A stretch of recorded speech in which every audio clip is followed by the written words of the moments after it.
Thank you so much, Tom. I appreciate the introduction.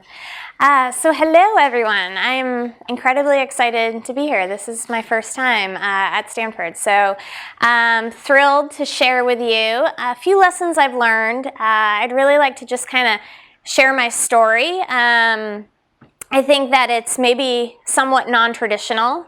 My style and my personality is very casual, so if you have questions as I'm going through this, please just raise your hand. I would love to engage and keep this really discussion-oriented and dynamic. So I'll jump in. I'm going to share my story and really focus on sort of the early days of Taskrabbit. Actually, at the time, it wasn't even called Taskrabbit yet.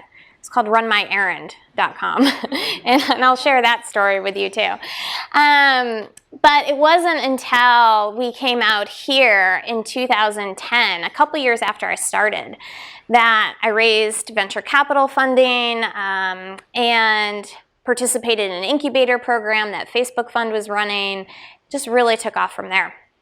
So this is me at IBM. I was a software engineer at IBM for about 7 years. I worked as a C++ programmer. I worked on a product called Lotus Notes and Domino. How many of you have heard of Notes and Domino? All right, I love this. So this is a product that literally millions of people around the globe used every day on a daily basis. It was an amazing experience.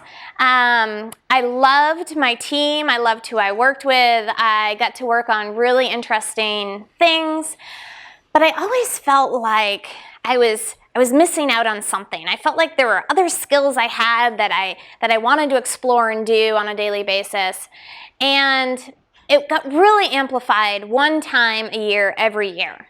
And this was when we held this massive conference called Lotusphere.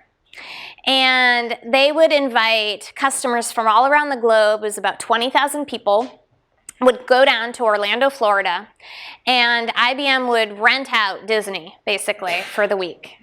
And it was the one time a year that they let the engineers talk to actual customers. So it was very exciting for me. This is me and my team at Lotusphere. And this was set up in something that they called Meet the Developers Lab. And so literally, customers would come in. I remember this one woman, she worked for a bank, a massive bank. She was the IT person there, deploying Notes and Domino. And she was having this problem with one of her users and email archiving. And I was in charge of this email archiving feature in the product. And so she came in with her laptop and she was like, I have this user's actual email file like on a USB disk. Like, can I show it to you? Will you debug it right here for me? Can we find the bug and fix it? And I was like, yes, let's do that. That sounds amazing. And so literally in this Meet the Developers Lab, I was like coding, patched her product, sent her a new version, and she was on her way. Now this was at a time where a typical software lifecycle was about 18 months. We like burnt CDs, packaged them up, mailed them out to customers. There was no agile, there was no weekly sprint planning, there was no deploying every day, every night, which we do now at Taskrabbit. So it was really exciting for me to actually meet this customer in the real world, know that she was having a problem that I could fix immediately for her, patch her system, and send her on her way. It was awesome. And so I always knew that I wanted to do something more entrepreneurial at some point. And the Taskrabbit story actually starts with a dog, not a rabbit. This is my dog, Kobe. He lived till he was 13, 100-pound yellow lab. Amazing dog.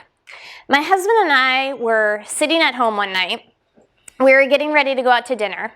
And we called a cab to come pick us up, take us across town.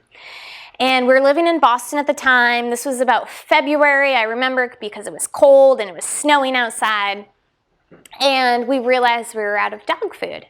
And Kobe was over 100 pounds. We kept him very well fed. We were very responsible doggy parents.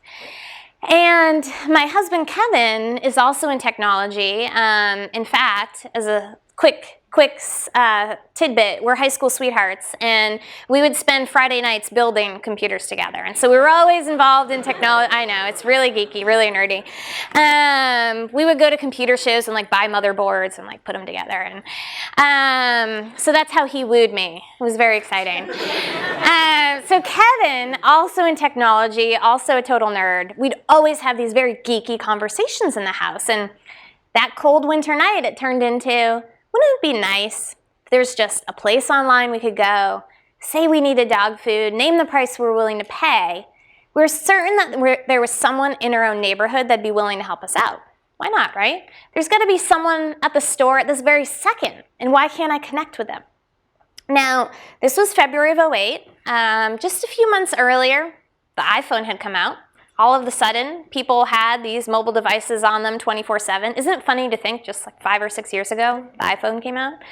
And Facebook was just breaking out of the college scene and becoming more mainstream. And so as a technologist myself, I got really excited about this idea of mashing up social networking technology, location-based systems, and then mobile, to create something that connected real people in the real world to get real things done. And so literally, my husband Kevin and I were talking before the cab came to pick us up. I grabbed my iPhone and I went to GoDaddy.com and I said, you know what, if such a site existed, what would it be called? And I just immediately thought of RunMyErrand.com, and it was available, and domain names are never available. So I took it as a sign, I bought it on the spot, and 20 minutes later, I hated the name, by the way, so it's a whole other story we'll get to. But it got us pretty far. So we rushed off to dinner. We were eating at this restaurant in Boston called Masa. Wonderful Southwest Tex-Mex sort of restaurant. So literally over margaritas and tortilla chips, we're like, okay, what does this product look like? What does this site look like? How do we leverage these technologies to connect people? And so, at the time, I was an engineer at IBM. I knew that I could build the product myself. We weren't thinking like, this is a company. We weren't thinking like, let's go launch a massive company that is gonna have global appeal. We were like, this product should exist and I know I can build it. So how do we make that happen? So a few months later, I walked into IBM and I asked my manager if I could have 10 minutes of his time, and I quit my job. And it was really nerve-wracking. I mean, I'd been there 7 years. I loved the people I worked with. I really was happy with what I was working on. I felt like I was still learning. Not to mention, I felt like I had this massive career in front of me. I mean, 7 years into IBM, people stay there for decades and really build their careers there. And for me, I think particularly as a female engineer, I felt like IBM's like one of the top companies for women to work for. Like, do I really want to throw all of this away? But I was so passionate about this product and about what I was building that I decided to take the leap. So Kevin, my husband, and I, we got together and we looked at our finances. We owned a house in Boston at the time. And we're like, okay, if you quit your job today, how much runway can we give ourselves to actually make something happen with this site, with Run My Errand? And what I did is I cashed out my pension from IBM, which was like, I don't know, $20,000 that I had accrued over the course of the last 7 years. And I was like, okay, what can we do with $20,000? Like, how long will that take us? How much runway will that give us? And so we basically figured out that we had about 6 months. This was June now. It was 4 months after I had the original idea. So by June, I'd quit my job at IBM. We had said, okay, by the end of the year, by December, by Christmas Day, we've got to have something happening with this product. Otherwise, you're going to have to go back. You might have to go back and grovel to your boss at IBM and like ask him to take you back, or you're going to have to go find another job. So what did I do? I locked myself in this room for 10 weeks straight. This is the second bedroom in our house. This is where really Run My Errand and where Taskrabbit was born. You can see the little doggy bed under my desk there. That's where Kobe would sleep. But literally, you know, I had my computer, I had my dog warming my feet, and I had that whiteboard and a lot of Post-it notes. And I basically just started coding. Now, at IBM, I coded in C++, little bit of Java at the end, but that was it. I'd never done web application development.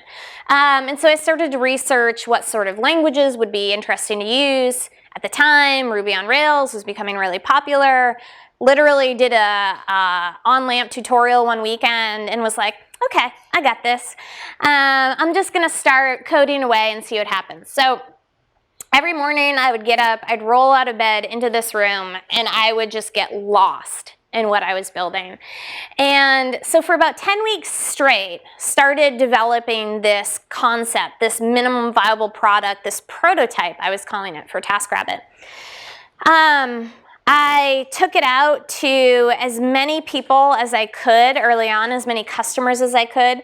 I spent a lot of time at our local coffee shop as well once I had this sort of beta version prototype built. It was more like an alpha version actually. And I'd show it to people and I'd say like, hey, would you use a service like this? What would you use it for? How much would you pay? I talked to people that could be possible TaskRabbits, and I said, you know, are you looking to make money? Are you looking for work? What sorts of jobs would you want to do? And I was trying to understand if there was really a marketplace here, really a way to match both sides of the marketplace at the same prices for the same category. So that was a big question early on. I was like, I don't know if people, one, will want to use this, but two, that will actually be able to match interests and pricing and location all at the same time. That seems pretty complex.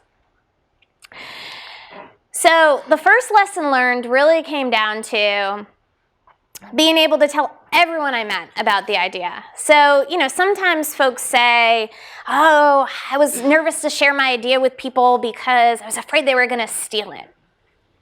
Here is some news for you all. I am not the first person to have this idea. This is a very simple idea, right? Connect with someone else in your neighborhood around you that can help with a job. Definitely not the first person to have this idea. And people come up to me all the time and are like, I had this idea like 10 years ago. I'm like, I bet you did. It's a great idea, right? And I'm like, tell me about that. Like, why didn't you do it? Why didn't it work? It all really comes down to execution. So I'd say, one, never worry about being afraid that someone's going to steal your idea. There's just so much value in sharing your idea with as many people as possible, getting feedback early on, and then developing it from there. As an example, I was out to dinner one night. Here's another restaurant we were eating at. It was a place in Cambridge called 10 Tables. And we were out to dinner with my husband, one of his coworkers, and a couple of other friends. And we're just chatting, and I didn't know them very well. And I was like, hey, I'd love to share this idea with you, get your feedback. So started talking about it. And her name is AG, and AG says to me, you know who would think this is really interesting? My buddy Scott. And I was like, oh yeah, really? She's like, yeah, you should just email him. And and she gave me his email address. And, you know, just tell him about your idea. I think he could find it really interesting. Now, I didn't ask too many questions. I was like, okay, cool, another person I can get feedback from. I didn't realize her buddy Scott was Scott Griffith, the CEO of Zipcar. So, yeah, ignorance is bliss sometimes, because I literally went home that night. It was like midnight on a Saturday, and I was like, dear Scott, my name is Leah Busque, and I have this idea, and your friend AG says that you will think it's really cool, you know? I'm like, if I could have 30 minutes of your time, I'd love to tell you about it. And to Scott's credit, he wrote me back the next morning on a Sunday morning, and I see his email signature. I'm like, oh, shit. He's the CEO of Zipcar. So he was very, very nice. And he said, you know what, why don't you come into my office, tell me about what you're working on. You know, I'd love to give you feedback and talk about it. So I went over, let me see what the next picture is. Okay. This is actually us at Zipcar, and I'll get to this in a second. So Scott and I met. I remember being so nervous the night before our meeting. I didn't sleep at all. And I went into the Zipcar office and I sat down in his office and he's like, okay, tell me about Run My Errand at the time. So I told him about social, location, and mobile, and how I thought all these technologies could be mashed up to connect real people in the real world in real time for real things. And he was like, cool, like that's actually a lot what we're doing with Zipcar. You know, we have cars in these neighborhoods and we're getting people to share resources to live more efficiently together. And so he got the vision immediately, and we just got into this really engaging conversation about what the vision of Run My Errand, what Taskrabbit could be, what it could grow into, where Zipcar was going. And he just became an early mentor of mine. And so I spent, as much time as Scott would give me with him at his office, and we talked about, our go-to-market plan and how the product was coming along. He was the one that started introducing me to other people, other mentors, investors, angel investors. I had no idea about raising money. I didn't know about angel funding. I started reading a lot of books, asking Scott a lot of questions, and just try to get ahead of the steep learning curve that was ahead of me. I literally didn't even know about how equity worked in a company. I was like, okay, so these investors, they write you checks, but then what if it doesn't work out? Do you have to give the money back? What happens? I don't understand. And so just to give you a sense of where I was coming from, huge learning curve there. But I learned quickly, and I had amazing people like Scott being able to mentor and guide me along the way. So when I quit IBM, Scott offered me desk space at the Zipcar office. How amazing is that, right? And this is our first employee, Brian Leonard, who's our chief architect at Taskrabbit now. He and I worked together at IBM for 5 years. And so actually the day I left IBM, it's funny, there's a group of us, a small group of us that were sort of the same peer group, and they took me out to lunch on the last day, and Brian was like, what are you doing? And I told him, I'm working on this new product thing, and he's like, let me build your mobile app for you. And I was like, okay, cool. And so that next summer he was coding away, and because he just wanted to play with iOS, it had just come out. And so once we got into the Zipcar office, Brian came on board full time, and I was able to hand over a lot of the engineering reins to him. The first thing he did was throw away all of my code.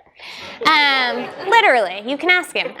He was like, this is crap, starting from scratch. And he did, and it's much better. So I was happy about that. So, the first lesson of just telling anyone who'd listened to me about the idea, that's how I met Scott. I mean, there's no way. It was so serendipitous that I got connected to him and that we really hit it off. You just never know where different leads are going to take you. And if you can just be really open about what you're working on, open to feedback, open to connecting with people, you just never know where that's going to take you. So that was definitely the first big lesson. The second lesson is really around, and this builds off of my relationship with Scott, just creating a network around you of mentors and collaborators, of people that you can rely on for guidance, that you can ask really stupid questions to, and they'll be okay with that. Just people that you're comfortable with. So you guys might recognize these two, John and Logan, who run a little company called Lyft. Anyone? So they started out with a company called Zimride, and this is us at Facebook Fund in 2009. This was a 12-week sort of startup boot camp run by Dave McClure, which I think was a speaker here as well, so a lot of you know Dave. And Run My Errand and Zimride, funny that we both have different names now, both participated in this summer program.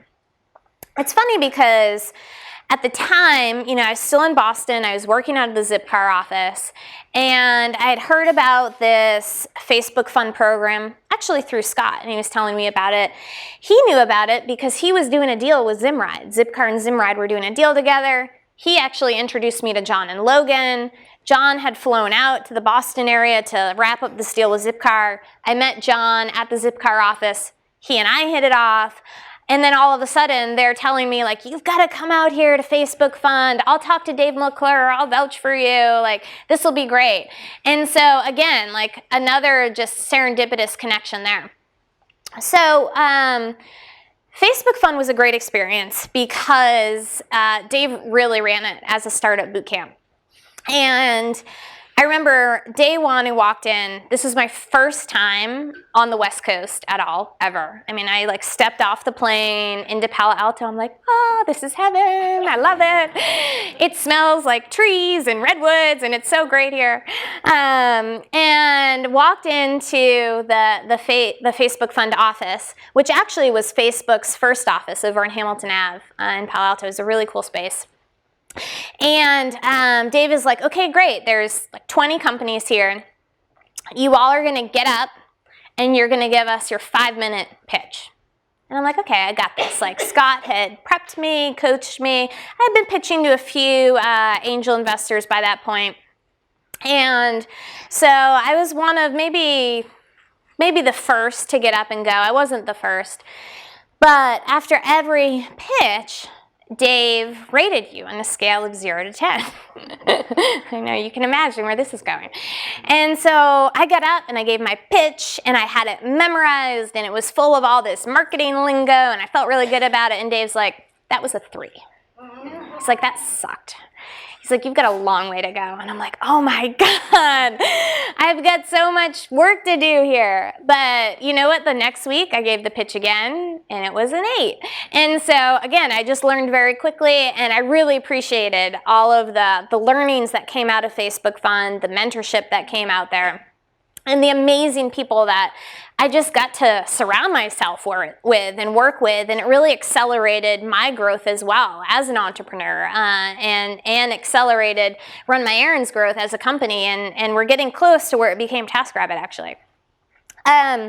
So one of the interesting days at Facebook Fund was I was flying back and forth between Boston and San Francisco. And I would spend 1 week in Boston, 1 week in San Francisco at Facebook Fund, back and forth, back and forth. And I had my weeks planned out. And on a Friday night, I had just landed from San Francisco back to Boston. And I get an email from Dave. It's an email to everyone in the group. And he says, hey, just so you know, Tim Ferriss will be here on Monday. There's 15-minute slots you can sign up to meet with him. Tim is the author of The 4-Hour Workweek. He has a New York Times bestseller. He writes a lot about how you can live efficiently, live productively, outsourcing. I was like, oh my God, I need to meet Tim. I knew who he was. I read his book. And I thought, you know what, if anyone would be another great advisor to add to TaskRabbit, it would be Tim. But I had just landed back in Boston from San Francisco on a Friday night. And so I looked at flights and I was like, okay, if I went back out on Sunday, how much would it cost? This is last minute. And the ticket was like $800. And I'm still bootstrapping this startup by myself, right? $800 is a lot of money. And I'm like, what could I do with $800? I could like fly your whole neighborhood and do like all kinds of scrappy marketing things, or I could run some like Facebook ads or Google ads or something with $800. But I was like, okay, if I could turn this $800 into, I don't know, like $1 million, then it'll be worth it. That's literally what went on in my head. And I'm like, okay, if I book this flight, I'm going to go out there, I'm going to get Tim as an advisor, he's going to help me close a round of funding, and that is the only way this is going down. And so I decided to book the flight. On the way out there Sunday night, I reread 4-Hour Workweek just so I was, up to date and familiar with everything, and met Tim at Facebook Fund there on Monday. So we each had a 15-minute time slot.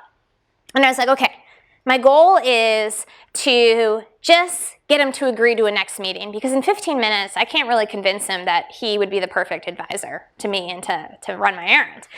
And so I just need to wow him enough for him to be like, okay, we'll chat again and I'll give you another meeting. So I walk in and I'm like, Tim, will you sign my book? I'm a huge fan, really excited about how you think about the space, would love to tell you about Run My Errand. I'm helping people live more efficiently, live productively in a neighborhood. And he's like, okay, great. And I'm showing him like the homepage, and he's like, you should tweak this on the homepage. I bet conversions will increase. And I'm like, okay, awesome. I'm taking notes and writing things down. And I'm watching the clock, and I'm like, okay, it's getting to like a couple minutes left. I'm like, so, Tim, is there any way you'd be willing to spend more time with me? I would be so appreciative. I just feel like there's a lot of synergy between what you're writing about and my business. I would love to get more of your thoughts. And at this point, he probably thinks I'm a crazy woman because I roll in there. I'm like, sign my book, look at my website. Like, you would be a great advisor.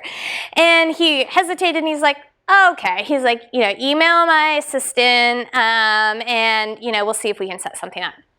So I'm like, great. So of course I leave, and the first thing I do is I email his assistant. I'm like, hey, Amy, I just met with Tim. He said that he'd be willing to spend more time with me. Can I grab an hour with him, sometime next week? And she wrote back really fast, and it turns out Tim was using this virtual assistant platform. Of course he was, because he's super efficient. And so she said, you know what? He has some availability next week for a phone call. And I'm like, phone call? Like, I just met him in person. I feel like if I could get him in person again, like I could really convey my passion around the business and really tell him the story and get his real feedback. And so I was going to be in Boston that week, and I said, you know what? I'm going to be in the area anyway. I'm going to be in the neighborhood. Like, if he's available, can we just set up lunch or coffee? So I kind of pushed her on it, and I said I was going to be there, and she was like, oh, okay. He agreed to do a lunch. And so Tim and I met over at Osha Thai restaurant for lunch in Glen Park. And by that point, I had sort of my demo, my pitch deck sort of outlined, but I hadn't really started talking to investors out here yet, and so I wanted to get his feedback on that. And so over lunch, we're kind of going through the deck, and he's asking me a lot of really great questions, and we're having a great conversation. And at the end, I'm like, okay, so I'd love it if you would consider coming on as an advisor. I just feel like there's so much value you can add. I feel like the work that we're doing has a lot of synergy.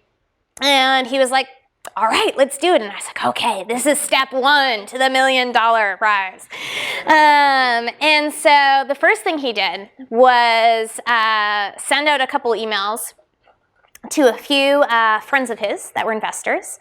And one of them was Ann Marico. You guys may recognize her. She's a professor here. And Ann and I met over breakfast one morning. This is at Palo Alto Creamery. We recreated the moment for a photographer in a magazine one time. We had a lot of fun. But this was a recreation of our first meeting, and Tim had introed me to her. Tim also sent an intro to Steve Anderson at Baseline. Ann and Steve do a lot of work together, and they ended up leading $1 million seed round for Run My Errand at the time, for Taskrabbit, at the end of Facebook Fund. And so I was like, okay, success. I have created this $800 ticket into my seed financing. Felt really good about that, but it was really risky. I mean, it was really taking that leap of faith. So Ann and I met over breakfast, really hit it off. She got the business immediately, got the vision immediately, and she, at the time, I was still in Boston and sort of flying back and forth, but Facebook Fund had wrapped up.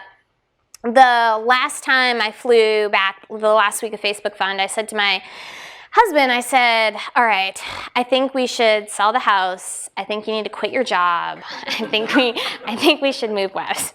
I think that's where things are happening, and we got to be there for it. And to his credit, he was like, all right, let's do it. And he did it. And so Ann led $1 million seed round for us. We packed up, and we drove across the country, and we moved here, and I wanted to be closer to Ann and the seed round investors. I also wanted to get San Francisco open as our second market. So at this point, it was still Run My Errand. It was still only in Boston. I still hated the name. And I was like, okay, we got to get San Francisco open, and this is when we're going to switch over to a new name, to a new brand. So we packed up the car, we threw Kobe, the 100-pound yellow lab, in the back and drove 7 days across the country. It was the trip of a lifetime. We had such a great time, so many great memories from that trip.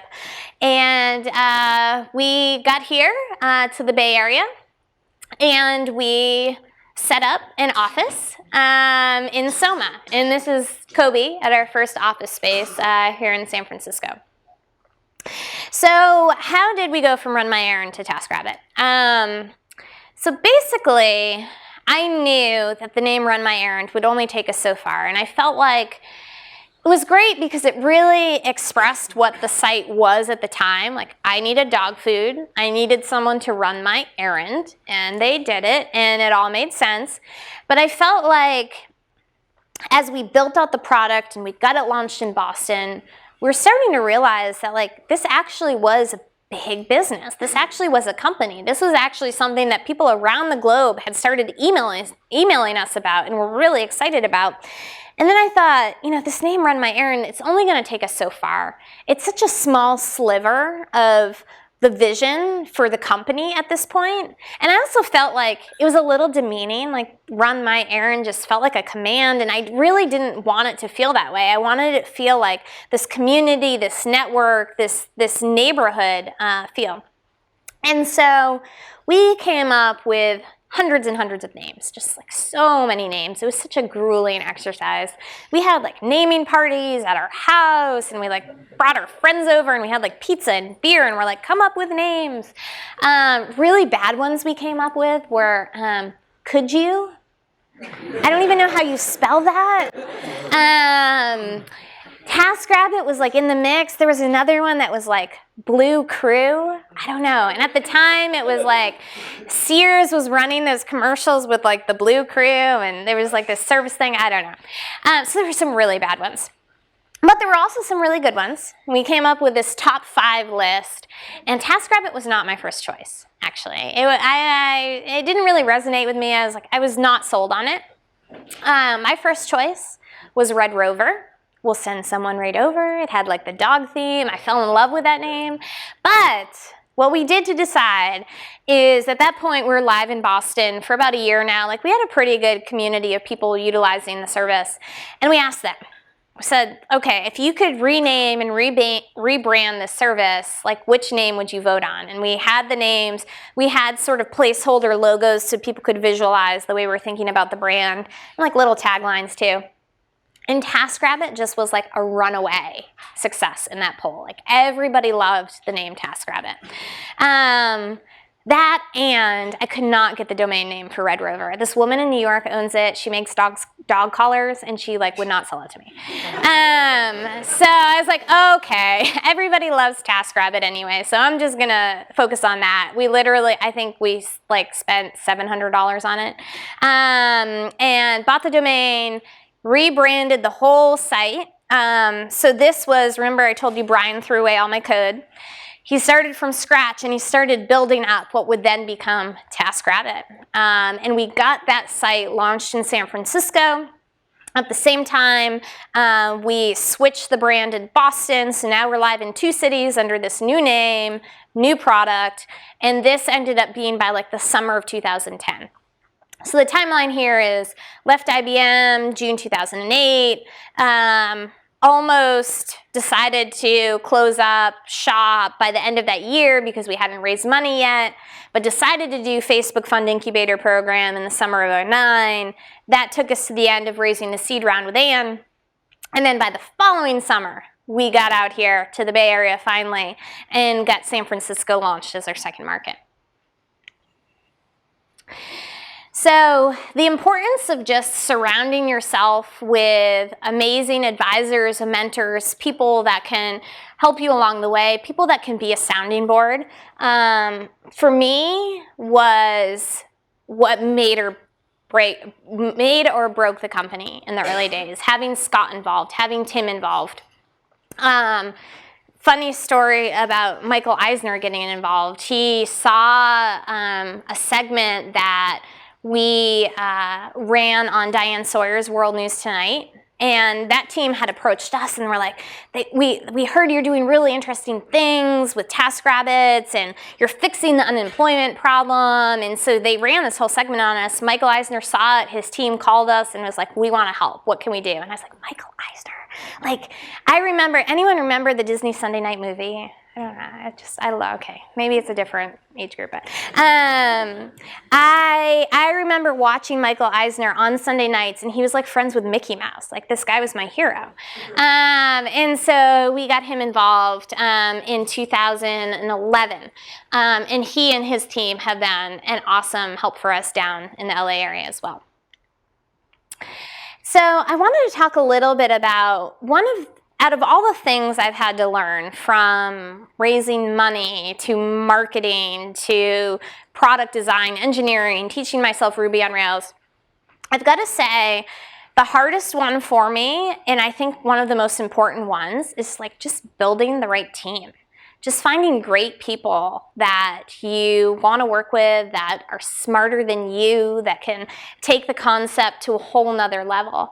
And for me, I feel like those early days were a real struggle, particularly because we didn't have any money to pay people. So you really had to convince them that this was something to join because they were just as passionate about the idea as you were.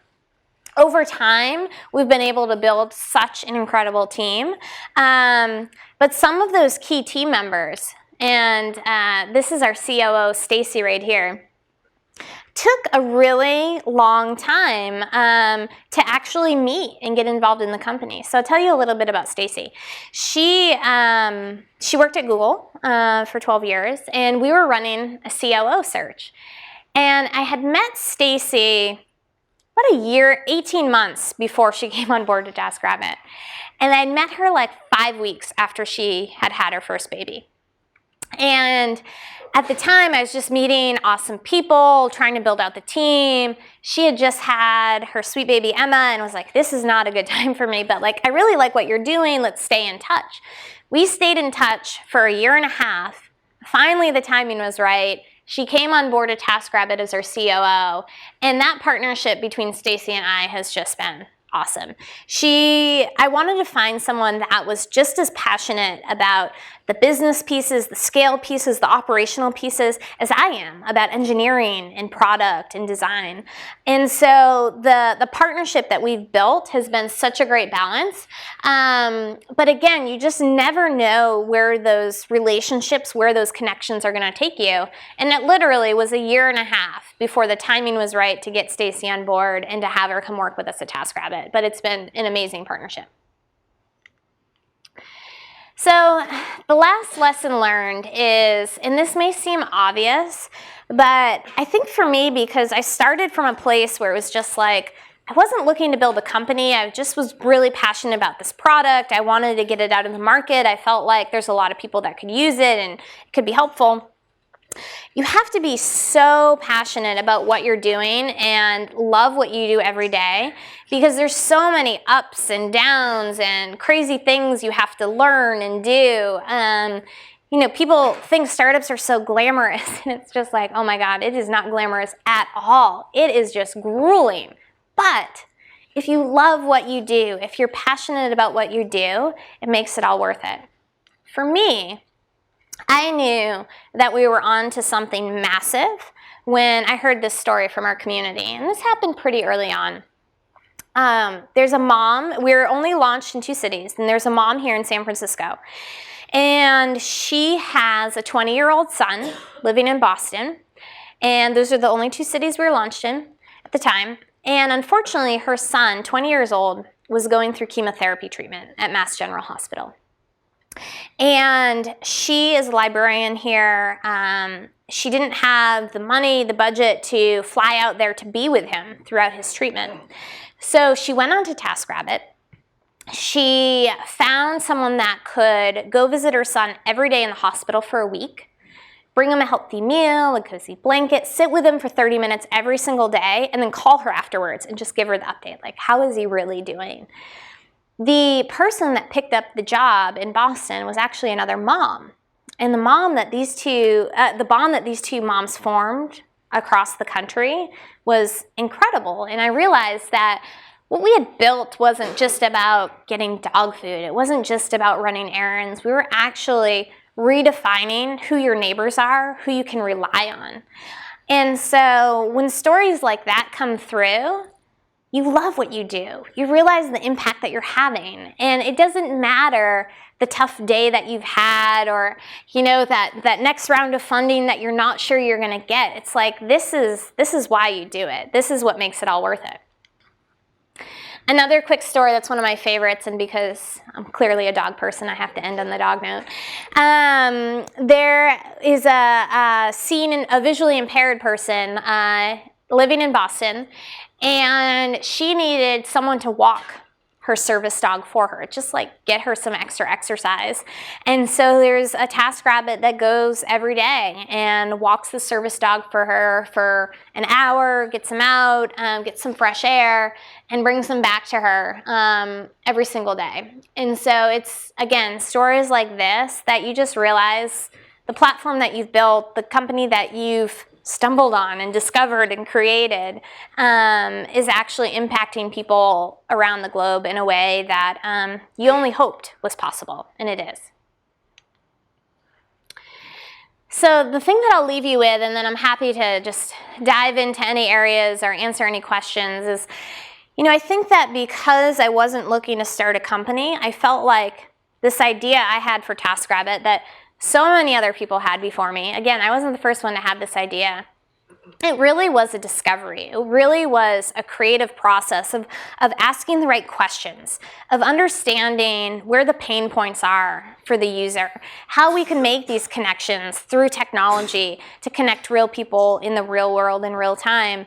And so it's really about having this idea and discovering that it can actually be something bigger that has so much impact on a global scale. So I'll leave you with that. Happy to answer any questions you have. Could you repeat the question when we asked it? Yes. Right there in the back, red shirt. Thank you so much. That was a great presentation. Question for you is, how did you build your user base when you started early on? How did you slowly build your user base? What were the challenges, and how do you scale up? It's a great question. So the question was, early on, how did I build the user base? What were the challenges? How did I scale up? Great question, because when I first launched the service in Boston, I launched it in one neighborhood. And it was the neighborhood I was living in at the time, Charlestown. Not only did I only launch it in one neighborhood, in that neighborhood, I went to the Charlestown Mothers Organization, which were 600 moms in 1 square mile, and I thought, moms are really busy. Now I know because I'm a mom myself, but then I didn't. Just figured they were busy. And I said, I've got these 600 moms. If I could find like 30 Taskrabbits to fulfill the needs of these moms on this site, like that will be a good start. So I started there, did a closed beta with that moms group, and then it just really started to amplify from there. So started to open it up, moms started telling other moms in Cambridge and Brookline and Beacon Hill and Back Bay, and I started having to recruit Taskrabbits in those areas too. And so I would say, one of the big challenges we even see today is you have to go, for us, it was helpful to go really narrow with our focus. In the early days, it was this moms group. Now we even still see actually a big working mothers demographic that we market to, that we build product around, that we build messaging around as well. And I would say making sure that you're tracking those customer demographics, customer analytics all the way through will really help you decide where to focus. Yes. Yes to the Taskrabbit in the front row. So what are your plans to go global, and then what barriers are you facing right now in going to different countries, speaking different languages? Good question. So the question is, when do we think about going global, and what barriers are we facing? So we just opened London as our second market late last year. And we did that because we felt like it would be sort of a great jumping off point to the rest of Europe. It's also English speaking, although actually the language and localization is very, very different. Any American company that thinks they can launch in London with US English, it's crazy. They get very offended. And so we actually built out this whole localization platform and for English-speaking UK and launched there. So now that we have the localization, the infrastructure and architecture built into the product, it would be fairly easy for us to go as far as like translating to other languages, to other places. I think the key thing that we're going to have to deal with challenge-wise is that every country has different labor laws. So for example, in France, the labor laws there are completely different. They're really stringent. You actually can't terminate an employee like ever. It's really hard to do that. I'm not even kidding. People, when they leave jobs, have to give like 9 months notice. It's so different. So culturally, I think there will be some differences in labor laws we'll have to think about. For now, we can do a lot of cities in Europe pretty easily. We also have big waiting lists in Sydney, Australia, and then in Canada. Would be easy for us to do Toronto and Vancouver. So we'll probably be looking at those sometime in 2015, I think. Yeah. Yes. What kind of metrics or traction did you have when you did your $1 million round? Good question. So the question was, what sort of metrics or traction did I have when we did our first seed round? So I'll say a couple things about that. One, it was a very different time than it is now. So I, quit my job at IBM June of 2008, launched the site in September of 2008. The stock market was crashing. People were getting laid off left and right. I was like, oh my God, what did I just do leaving this cushy job at IBM? Started trying to raise money, and it was really, really hard. People were not writing checks at that time. Did Facebook Fund. And so by that point, I was launched in a bunch of neighborhoods in the Boston area. We were looking at metrics like match rate, close rate, the unit economics per task. So on average, we take a 20% cut of every transaction that flows through the site. So we were making sure that those unit economics worked. The numbers were still very small at the time. And we knew that we needed to get to more cities to learn faster, too, about what sort of product needed to be built. So I would say early on it was really focusing on what are the key metrics, not necessarily like how good do they look, but then what's the path forward and how fast can we prove those things. Yeah. Straight in the back there.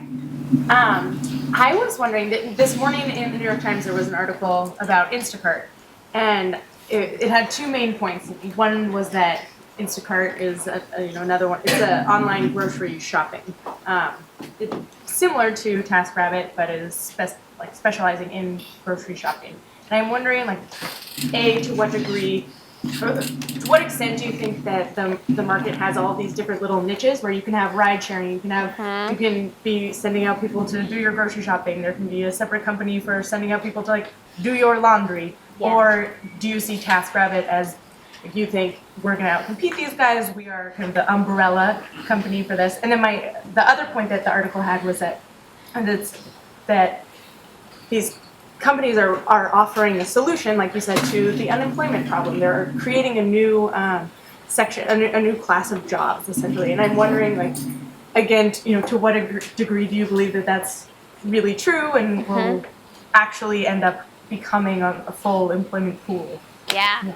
So great questions. So the first question was about, they both came from this New York Times article, and the first question was basically, if I just kind of boil it down, it's really about a horizontal play versus a vertical play. Would you agree with that?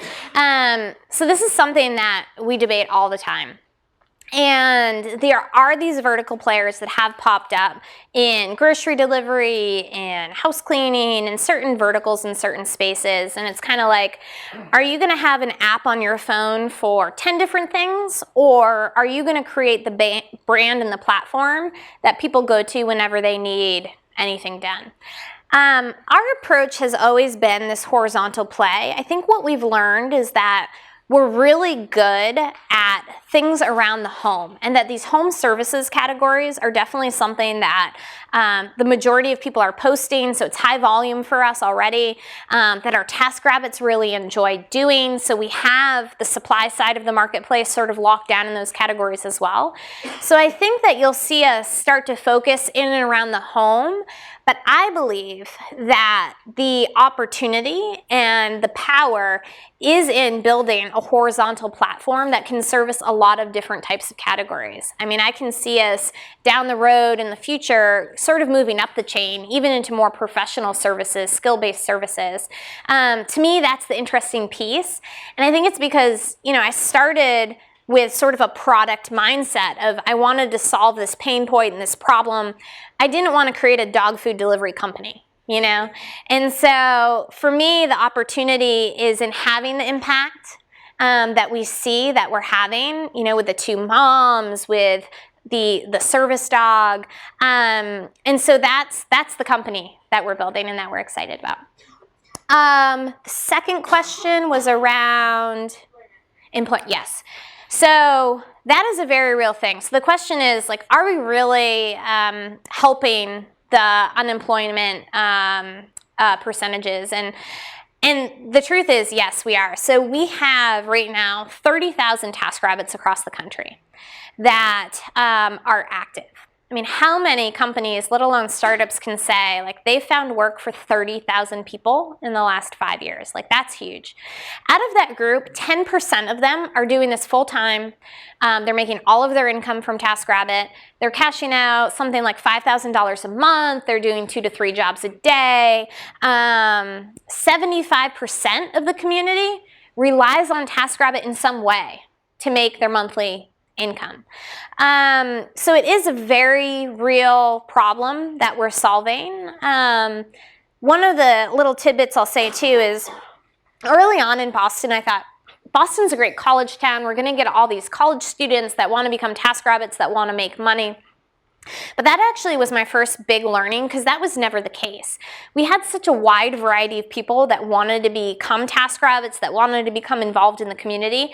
I think honestly part of it was timing. I launched in September of 2008. I was getting teachers that had just been laid off, lawyers that had just been laid off, pharmacists. All these folks were looking for work to take them in between jobs, in between careers. But even as the job market has improved, our interest in becoming a TaskRabbit in the supply side has only improved as well. So I also think there's this notion of empowering people to build out their own businesses on the platform, to be their own bosses. This idea of micro-entrepreneurship, these TaskRabbits get to set their own prices, say who they want to work for, say what jobs they're good at. They really have control of their own destiny, and I think that flexibility is something that they really appreciate about the service as well. So I'm excited to continue to see what we can do to help unemployment in this country and many others around the globe as well. In the gray shirt? Me? Yes. In another course that I'm in, one of the professor's favorite services to kind of put down is Amazon's Mechanical Turk, because of how low the price point for many tasks are. Does TaskRabbit have an infrastructure in place to ensure that the payments agreed upon are reasonable? Yeah, great question. It's something we think a lot about. So the question was, in the example of Amazon Mechanical Turk, the prices are so low, what sort of infrastructure has TaskRabbit built to ensure what I would call fairness in the marketplace, and that people have agreed on pricing? So one of the interesting things about the model is that we don't claim to be the cheapest service. Like, in many categories, we are not the cheapest service. Our TaskRabbits set their hourly rates per category. They say what they're good at. They say what their time is worth. And on the other side, the clients who book jobs, who need to find help, they can look through these profiles. They can look through ratings and reviews. They can see how experienced a TaskRabbit is in a certain category and decide if they want to work with them or not. So we ensure that people are setting fair prices. One thing, we don't allow people to book TaskRabbits below minimum wage, just flat out. It's not going to happen on the service. And, we encourage TaskRabbits to set the prices that they're comfortable with. I think you see a lot of other companies right now, particularly in the peer-to-peer space in the sharing economy, that it's almost becoming a race to the bottom because they're so competitive in nature. And I think, frankly, this is happening in transportation. We see this with the competitors in the space. They're all undercutting each other, undercutting. And what's important to us at TaskRabbit is that we empower people to build out their businesses on the platform, that they feel good about finding work on the TaskRabbit community, and that they feel like they're getting paid a fair wage. It's super important. Yes, in the middle there. Nice presentation, Leah. I wanted to know whether or not you have a marketing budget and what your top 3 methods are for both acquiring your customers as well as finding those TaskRabbits. Great question. So the question was, what type of marketing budget do we have? What have been the top 3 things that have worked for what we call clients and taskers? So we've tried a lot of things. Early on in the early days, there clearly was no marketing budget except for my credit card. And I literally would flyer neighborhoods and just do really scrappy guerrilla style tactics to get the word out. As we've matured as a company, as we've raised $40 million to date, we certainly have budget now dedicated to marketing. I will say that to this day, 75% of our clients, of our users, come in via word of mouth and PR. They're unpaid. We are still testing paid channels. People are searching for things like house cleaners in San Francisco. And so some of those paid keywords in SEM have worked well for us. The other interesting thing recently that we just tried that worked well was the first time we did this, what's called out of home. And we have these bus ads running in San Francisco on the Muni. I don't know if has anyone seen them? You guys are probably mostly down here. But if you go to San Francisco, look at the Muni buses going around. They're kind of everywhere right now. And we ran 3 different ads. One of them was highly targeted to this mom demographic, and the campaign was, "Mommies need nap time too." Find a TaskRabbit to help you with your stuff. Another one was, "Moving sucks the life out of you." And so it was really targeted to a specific category that we see that's really active on the site. And so those out-of-home bus ads actually drove a lot of traffic, and we were able to track it because we set up separate landing pages for them, and then we would track users coming in through that landing page. So the CPA on those, the cost per acquisition, was a lot lower actually than we saw for SEM and online. So that is an interesting tidbit. I'll say that on the tasker side, on the supply side, that is the easy side of the marketplace. There's no shortage of people that want to earn money, that want to become TaskRabbits. In fact, we have huge waiting lists of people all over the country, even all over the world, that we sort of have to add into the community as demand spikes and increases in certain zip codes, in certain categories. So there's a lot of analytics there.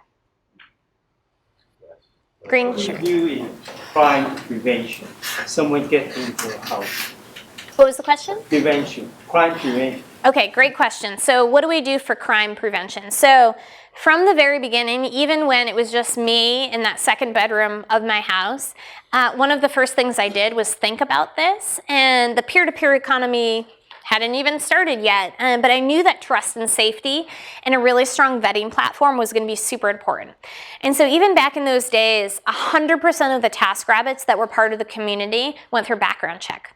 We did that from day one, and I remember just researching all the different background checking companies, understanding how I could build this into the product in an automated way with some APIs to make it really efficient and scalable. And so, today we have a whole vetting program and includes a series of background checks. It verifies your identity. It looks at criminal background as well. We also put all of our TaskRabbits through a training program. We're testing an in-person training program now as well in San Francisco. That's been going really well. From there, they build up their reputation in the community. And so there's this whole reputation engine as well that's really important to the trust and safety on the site. So you can see how many jobs a TaskRabbit has done. You can see their ratings and reviews. They can actually level up on the site and earn different levels of activity. Rosemary is one of our top elite TaskRabbits in the country. She's here in San Francisco. She does a bajillion house cleaning tasks and is like a level 33 TaskRabbit. That is the highest I've seen on the site. You start out at level 1, and it's this like logarithmic equation of like level 33. So she's pretty awesome.